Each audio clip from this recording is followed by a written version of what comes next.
Hello beautifuls, this is Aromie here, and welcome back to Seduce Me Too.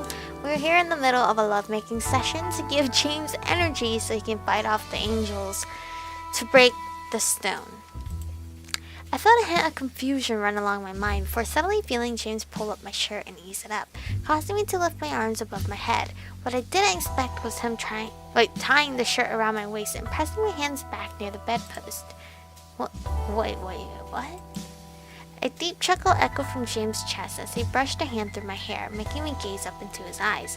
He didn't have to enthrall me to make me weak for him, but as his beautiful whiskey eyes began to glow a brilliant gold, my body began to warm and shudder in his desire. I couldn't stop the movement from escaping my lips as James slowly knelt down and planted his lips on my neck, dragging his tongue over my most sensitive spot and slightly nipping. Oh my god, nipping at it. I tilted my head to the side, giving him more space to work, as he slowly began to ravage me. I'm sorry, this is a very serious scene right now, and I'm just being stupid over here. Immature level very high. My legs naturally wrapped around his waist, pulling him closer to me, but as I did, James evilly rolled his hips against mine, grinding his knee against mine, and forcing us both to release a gasp at the feeling. All I could think about was James touching me, holding me, kissing me, delving deep into me. My mind was spinning in endless waves of desire that I could barely control myself from pulling out my makeshift bindings and arching my back against James' chest. I really wish the dog across the street would shut up. He's barking at the squirrels in my yard. James merely paid in kind by moving his kisses to my lips, passionately dancing his tongue against mine in a battle of dominance. I was his to take, conceding defeat to his tango. I naturally tried to lower my arms back down to capture him between them, but James suddenly pulled away and forced my hands back above me, making me gasp and stare wide-eyed into James' dominant gaze. Why is he being so, bossy right now? I don't remember the word, but... Keep them there. Okay. I didn't need to question him or his command. I nodded, willingly obeying despite knowing what his teasing would be at the end of the night's sanity for the night. A smirk of approval slowly grew on his lips before he came back down and captured my lips again. I could only grip to the fabric of my shirt around my hands, fighting every urge to disobey James as he traveled his mouth down my neck and my chest, licking and kissing over my skin. Every part of me that was exposed to James became his to clean. I'm kind of scared because it seems like he's really possessed right now because he's being so demanding. Every touch he made on my body, every finger that traced along my skin made me shudder into absolute delight. My feet dragged themselves along the back of James' legs, teasing him and trying to urge him to come closer.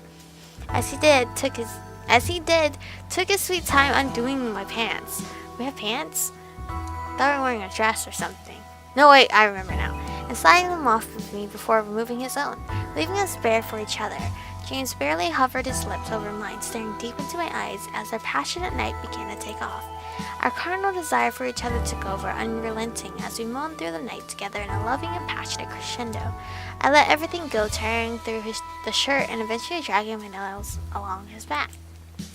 His pain hissed between his groans and pants made me lick my lips in almost a sadistic manner. Alright, but feeling him slow and tease me as punishment reminded me who was in charge. This is like a very mature, love-making scene compared to the other guys.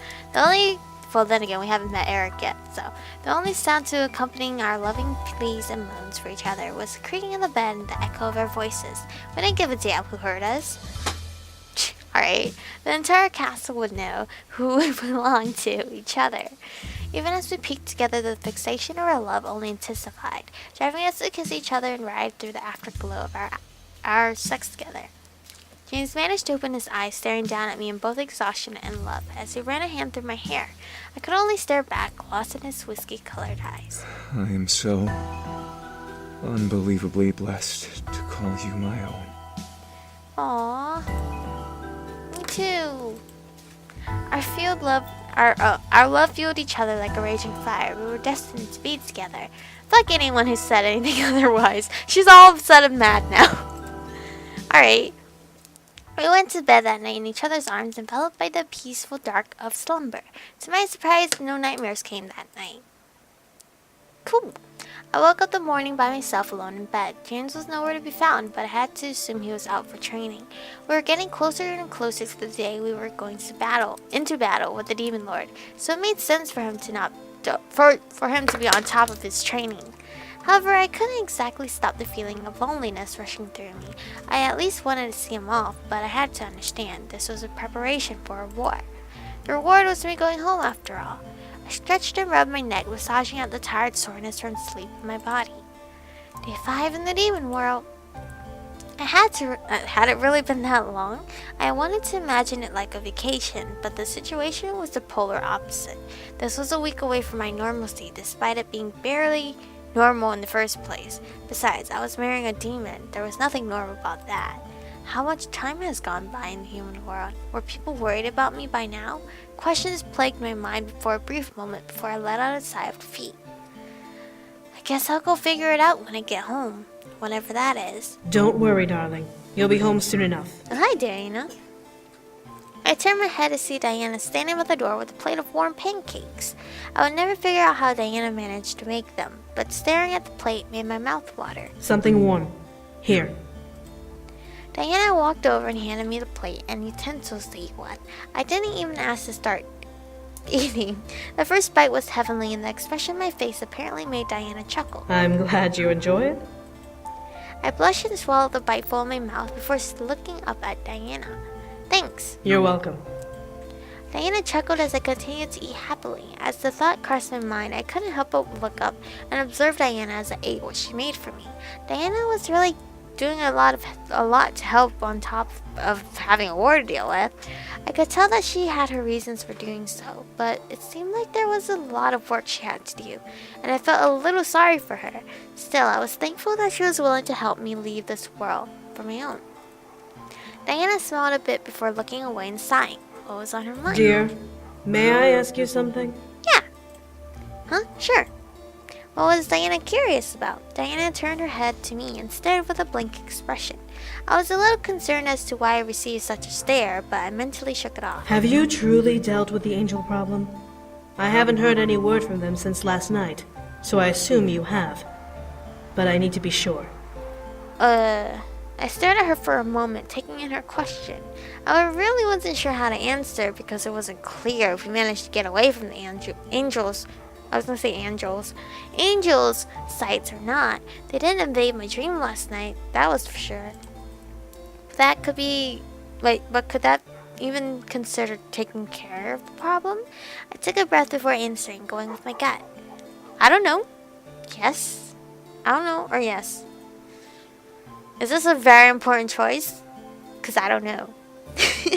Should we be honest? I don't know. I truly didn't know. All I knew was what Seto told me, but I knew better than to tell Diana that, just from what Seto warned me about. Diana's eyebrows furrowed, but she nodded. I see. Diana stared at me, digging into my gaze to try and find some sort of other answer in my eyes. However, I remained steadfast. I didn't want to worry her anymore. James and I could handle it on our own. According to Seto, we could. Diana sighed before turning to leave. All right. May today go smoothly. I nodded as she left. I hoped today would go smoothly as well. Another round of surprises would kill me. As I walked to the Grand Hall to meet with Faye, to meet with them for training, my mind slowly began to trickle in memories of the day before. What was up with Diana and what was her aura? She seemed normal so far, but I remember the sight of her in angry flames made me a bit worried. What was she planning on doing, and where was she going to go?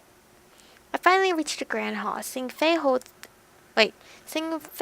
a strangely woven basket of sorts. Peeking from the top was an intricate-looking bottle, and I could faintly catch the sight of some items wrapped in green leaves. Were we going somewhere? I tilted my head at Faye and walked towards them. What's the basket for? Well, we gotta have food if we're gonna go out today, right? Huh? Where are we going?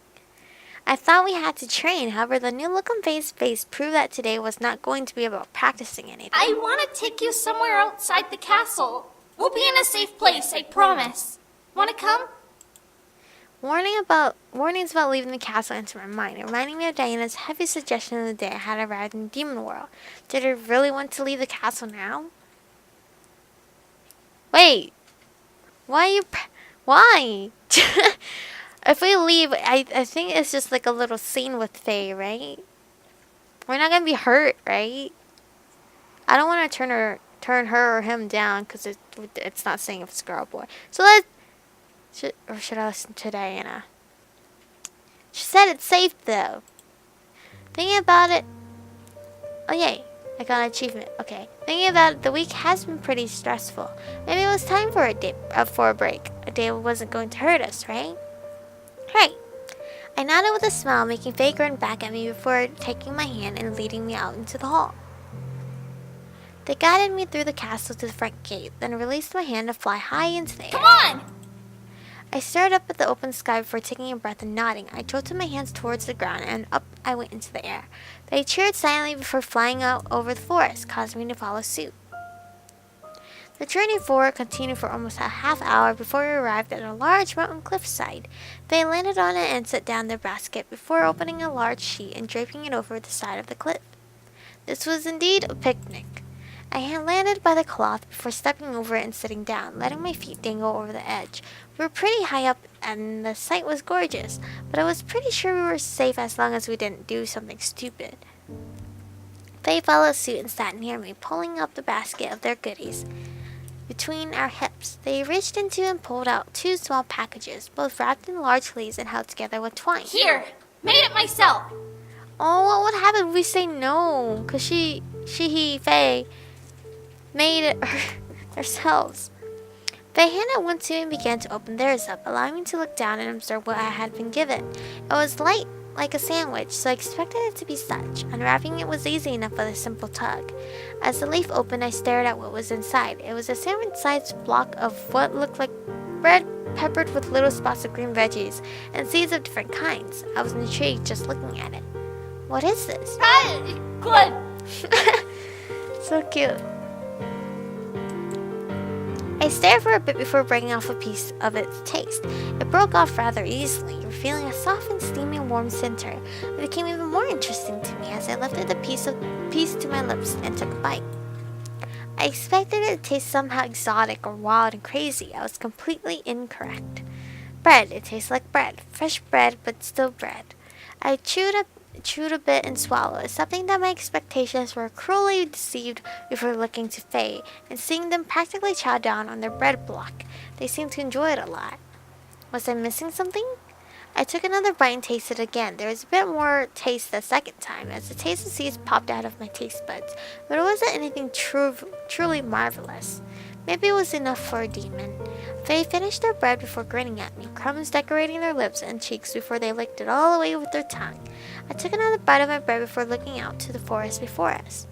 This is a pretty nice place. Yeah, this place is pretty nice. I come here and eat all the time. Really? Uh-huh. I really don't like the food they make at the castle, especially the stew. Blech. I tilted my head, vaguely remembering being offered a stew the day after I came into this world. What was wrong with it? What's wrong with the stew? They looked over at me and gasped, their face slightly turning green, despite the surprised fear in their eyes. You didn't eat it, did you? Well, no, but... They let out a released sigh, placing their hand on their chest. Question it. Now I was insanely curious. What was wrong with the stew? I turned to Faye and leaned in, catching their gaze and made them stare back at me. Faye, what was in the stew? Faye? They shut their eye before covering their head, curling into themselves. It's him! Pig Fun Imp! I started taking it in. Pig Fun Imp. Then I remembered the Demon Lord's henchman from the vision the boys showed me when we met. The Demon Lord had a servant that looked like a pig fawn. According to Diana, the Demon Lord had imps, so the servant had to be one. On top of that, one apparently had snuck in the castle to electrocute Diana the first day I came. Did she kill him and stick him in the stew? Did I almost eat a demon? And my Sharpie's all the way across the room. My stomach felt suddenly queasy as I covered my mouth and took in a took in a heavy breath in realization. Alright, timer, hold on. I was now incredibly grateful Diana had stopped me. This is where we're gonna stop, because I don't know if you guys heard my stop sound. Stop timer thing went off. But that was a cool little hangout with Faye and Diana's worried with the angels. But hey, we hang out with Faye at this cliffside that's really pretty. So that's something. Anyway, thank you guys for watching. Stay beautiful, and I'll catch you guys in the next one.